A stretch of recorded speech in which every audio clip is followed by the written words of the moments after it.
man in Japan, Jay Contra here, and some words I like to live by are, it's always cheaper somewhere else. And nothing has really demonstrated that today more than I bought Final Fantasy IV for the Wonder Swan, not but half an hour ago, for $10, and here I find it for $5 at a new hard off. Here I am. I'm about 30 minutes north of Sapporo City in Hokkaido. I'm in hard off Ishikari. And here we've got quite the selection. I don't want to necessarily say the prices are all that great, although $5 for Fire Emblem Gaiden is pretty good. We've also got some okay titles. We've got Mario Tennis going for $8. What else? I saw. Oh yes, here we got Super Mario RPG is going for $15. Then we've got Wolfenstein 3D with some beautiful artwork. I don't know if this is the artwork they used in America, but this Japanese artwork is really interesting. We've also got Mario Kart for $5. We've got Donkey Kong 2 for $5. They have a fair selection here. I want to say it's very fair. They have a lot of things. They have Super Mario Brothers. You can buy it out of the box for $5, or you can buy it complete in box in fair condition for $8. And then next door there's this, which I don't think ever came out in America, and I don't think it ever would have, at least not in that form. We've got a lot of different kinds of things. Oh yes, when they released Super Mario Kart 64 in Japan, it came with a controller because they wanted you to play it with friends, and so it came in this giant box. As also Star Fox 64 also came in a giant box because of the Rumble Pack. So here you go, you can buy it for $5, although the Rumble Pack is not included in this particular box. We've also got a complete box copy of Ocarina of Time going for $8. You can see we've got GameCubes, which weirdly enough, GameCubes don't seem to vary in price depending on whether they're in the box or not, because you can see they've got loose copies. Loose consoles here going for $30 or $40, and then you've also got consoles down here going for $30 or $40 complete in the box. This does not have a cable, and I assume that's why it's cheaper.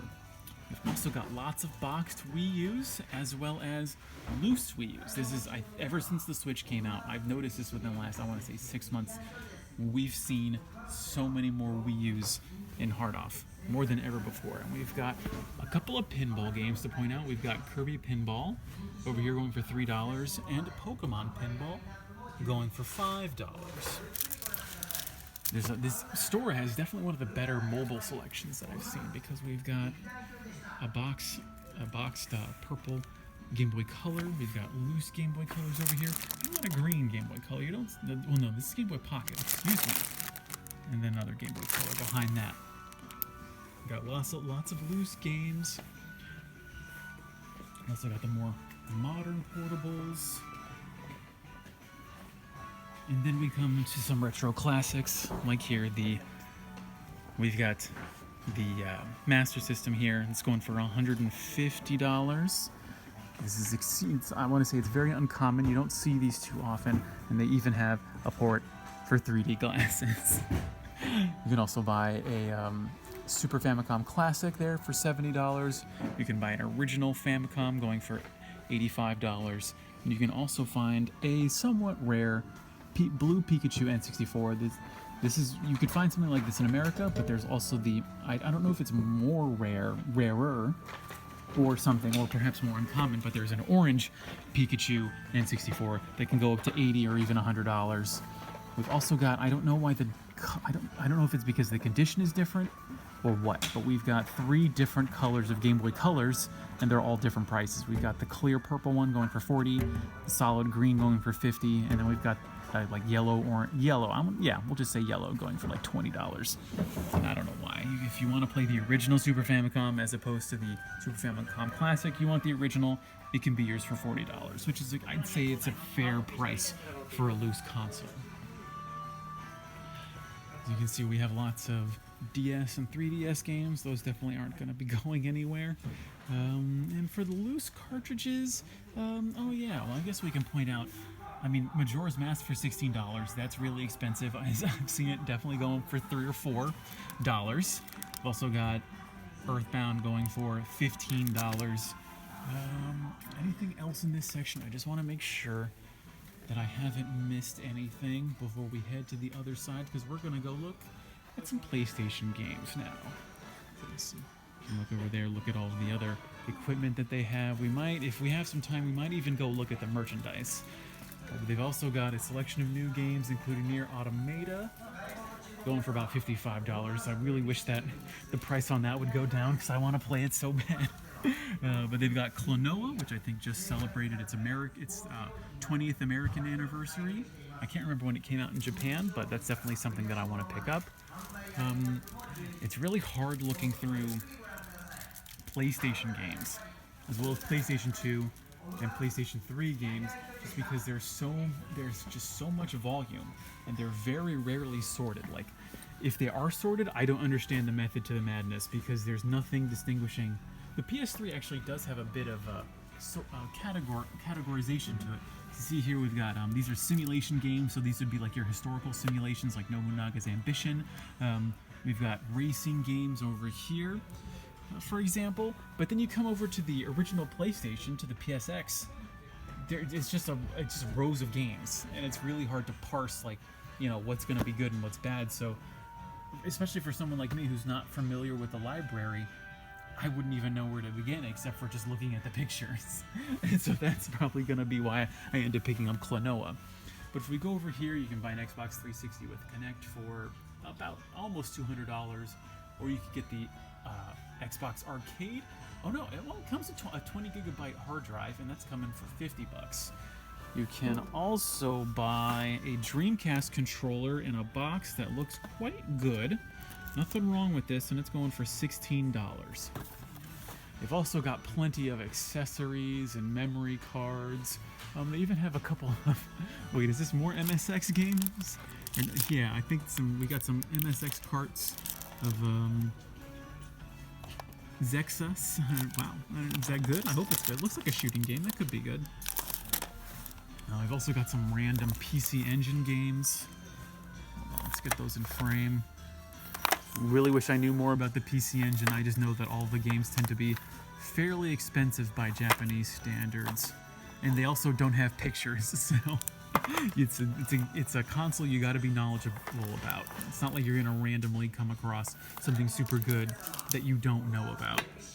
We also got like idle games that happen that are really hard to describe, because the concept of a Japanese idol is just so very Japanese, just like this Dreamcast mouse. Let's see. Yeah, let's go back to the merch. We still got like 10 minutes. No problem. You can get some model trains. I really wish I could get into model trains, if only I had the space. Let's go to the back, because you will also find toys every once in a while in hard-offs, and you can find really cool, you can find some old playoff action figures. Like, here's some characters from Final Fantasy VII Advent Children. I also saw, where did she go? Oh, here we go. Here's like a really old Chun-Li action, or I don't even want to say action figure, because it would make it, it's more like a statue. It's like a plastic statue, and it's $3. I also saw, oh yeah, I saw Rinoa from Final Fantasy VIII. Here she is. This is Rinoa from Final Fantasy VIII, going for $30. And this is actually, the detail on this is actually really good. Like, if you're really into Final Fantasy VIII, you might want to pick this up. This is released by Kotobukiya. They're well known for their statues. Sometimes you'll find like a big series is Nendroid. There's also Figma, but those are pretty rare and expensive. But there's also lots of anime characters. Obviously, you see lots of Evangelion. There's just so much Evangelion merch that usually crowds out all of the other options. You might even find some Legos once in a while, and then hard-offs will also, or hobby-offs, will tend to have sections of model kits. Although, to be honest, the model kits are usually, they feel old. Oh, but this is interesting. I've never seen this before. An Excelsior, oh my god. An Excelsior class starship. The Enterprise B. Oh my god, I might actually pick this up, because I freaking love Star Trek, and you don't see models like that every once in a while. Hold on, I gotta investigate this. Does this come with everything? Oh my god. I did not expect to run across this. Oh my god. It's not even, oh, you have to paint it though. I'm not really good at painting, but this is very interesting. Alright, please pardon that little interruption, but how much even is this? I can't even oh, it's $40. $40 for USS Enterprise B. I'm gonna seriously think about that. I might pick that. Oh my, and a bird of prey? Okay, I might be just showing off how much of a nerd, of a super nerd I am. But a Klingon bird of prey model? Like, holy shit. This is amazing. And that's $40. Oh my god, but you probably have to use plastic with that. Now, see, the thing with a lot of model kits is you gotta use glue with them. But when you're building Gundams, you don't. I mean, Bandai I think is really good in that it's all snap fits. You never have to use plastic glue with them. I mean, I've put together a Warhammer model, so it's definitely something I'm used to. But oh man, that just got real dangerous. This particular hard off just got real expensive. But here we are in the game junk section, and there's just so much stuff that especially if you're taking a trip here, it may not be worth your time to look through all of this stuff, because there is some interesting stuff. Like, we've got a copy of Vib Ribbon here, which I'm gonna pick up because it's only $1. Like, Vib Ribbon for $1. I think it'd be really cool to play Vib Ribbon using some modern games. We've got Hey You Pikachu going for $1. There's all kinds of sports games, golf games. There's a lot to it. There's no way you can just look through everything. But something that is cool that I wanted to show off that I wish I could fit in my bags, but there's no way. This massive box here.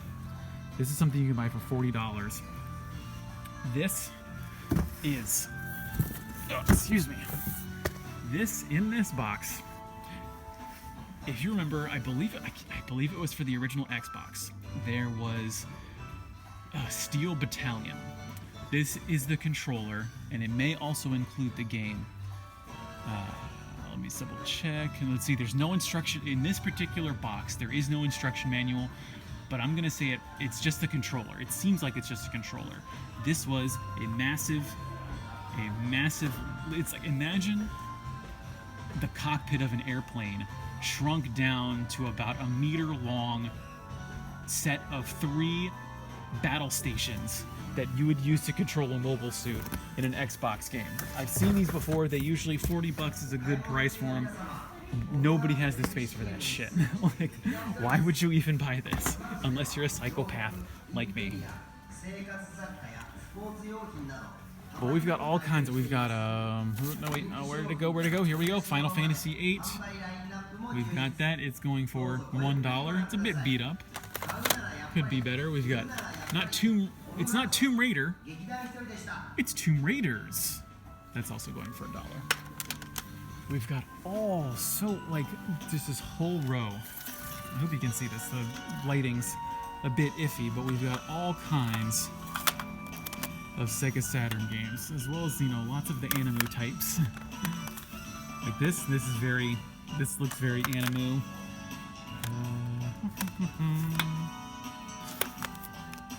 Oh, but what's not anime is Fighting Vipers, going for $1. You see a lot of those. Once again, the junk is not necessarily for stuff that doesn't work. I mean, although there is plenty of stuff that does not work here. It's just for a lot of overstocked stuff. Like here we've got Yoshi's Story. We're going for $8. I'm sure it's fine. I'm sure you could just slide it into an N64 and play it no problem. This is Pod Racing, going for $5. We've also got plenty of junk consoles, plenty of junk systems. We've got some fat PS3s, we got an Xbox 360, and we've also got loads of controllers. Man, actually, yeah, I didn't anticipate. Woo! This is a knockoff. I don't want to say knockoff, but a third-party S-video cable for the the Super Famicom and the Famicom. Yeah, hold on. Like, sometimes you just find controllers that because some of these consoles were so popular, they were in houses with kids, and kids did not give a shit. So you find stuff that's beat up, but probably still works because it's pretty tough. And then you've got how many copies? 1, 2, 3, 4, 5, 6, 7, 8, 9, 10, 11, 12, 13, 14, 15, 16, 17, 17 copies of Wii Fit. And they're not going to go anywhere. So this is just going to... I imagine that this is just going to become a graveyard of Wii Fits one of these days. Yeah, so not a whole lot going on at this hard off. I'm going to go pick up Klonoa. I'll pick up Vibravin. Very excited to play these games. But otherwise, it's been a fair experience. Once again, if you're visiting Japan and you have a limited amount of time, I would just come. I would just quickly, I would glance over the junk section. But your time might just be better spent looking other places, because you can find some treasures every once in a while. But if you're living here and you're crazy like me, yes, I recommend the junk section wholeheartedly. So that's been it. This has been Hard Off Ishikari in Hokkaido Prefecture. I have been Jay Contra, saying thanks for watching, and mahalo.